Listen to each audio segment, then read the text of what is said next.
भारत और कनाडा के बीच पिछले कुछ दिनों से रिश्तों में तल्खी बनी हुई है। ये टेंशन कनाडाई पीएम जस्टिन ट्रूडो द्वारा खालिस्तानी हरदीप सिंह निज्जर की हत्या को लेकर भारत पर लगाए गए गंभीर आरोपों के बाद और अधिक बढ़ गई। दोनों देशों में जारी तनाव के बीच कनाडा ने बड़ा कदम उठाया है। भारत में मौजूद कई राजनयिकों को कनाडा ने दूसरे देशों में शिफ्ट कर दिया है। इससे साफ है कि कनाडाई पीएम जस्टिन ट्रूडो बैकफुट पर आ गए हैं। कनाडा में भारत के मौजूद राजनयिकों की संख्या की तुलना में यहाँ कनाडा के राजनयिकों की संख्या अधिक थी। इसके बाद भारत ने अल्टीमेटम देते हुए कहा था कि कनाडाई राजनयिकों की संख्या भारत में बहुत अधिक है और मानते हैं कि इसमें कमी होनी चाहिए।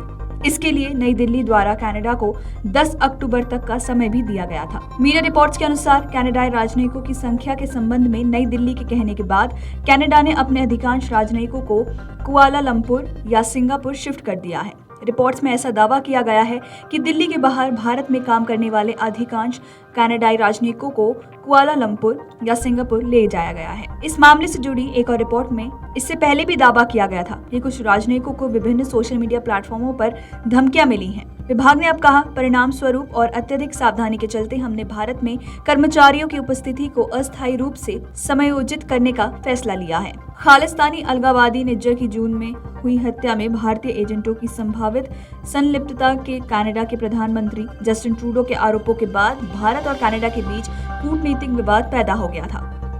भारत ने आरोपों को बेतुका और प्रेरित कहकर खारिज कर दिया और इस मामले को लेकर ओटावा के एक भारतीय अधिकारी को कनाडा के निष्कासित करने के बदले में एक वरिष्ठ कनाडाई राजनयिक को अपने यहां से निष्कासित कर दिया गया था।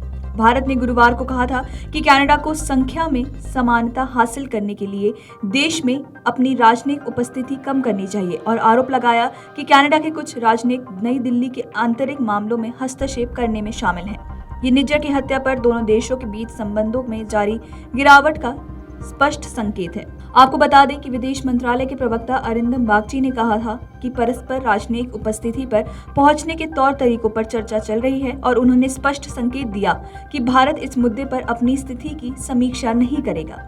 ऐसा जानकारी है कि भारत में कनाडाई राजनयिकों की संख्या लगभग 60 है और नई दिल्ली चाहती है कि ओटावा इस संख्या में कम से कम 36 की कमी करे। ये पूछे जाने पर कि क्या कनाडा ने निज्जर की हत्या से संबंधित कोई जानकारी या सबूत भारत के साथ साझा किया है, बागची ने विदेश मंत्री एस जयशंकर की हालिया टिप्पणियों को हवाला देते हुए कहा था कि यदि कोई विशिष्ट या प्रासंगिक जानकारी नई दिल्ली के साथ साझा की जाती है तो वो उस पर विचार करने के लिए तैयार है।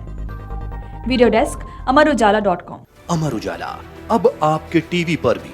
अपने स्मार्ट टीवी पर YouTube पर सर्च करें अमर उजाला, चैनल सब्सक्राइब करें और देखें ताजा खबरें, वो भी HD क्वालिटी में। और हाँ, बेल आइकन दबाना ना भूलें ताकि हर खबर हो आपके घर। अमर उजाला, निष्पक्ष, निर्भीक, निरंतर।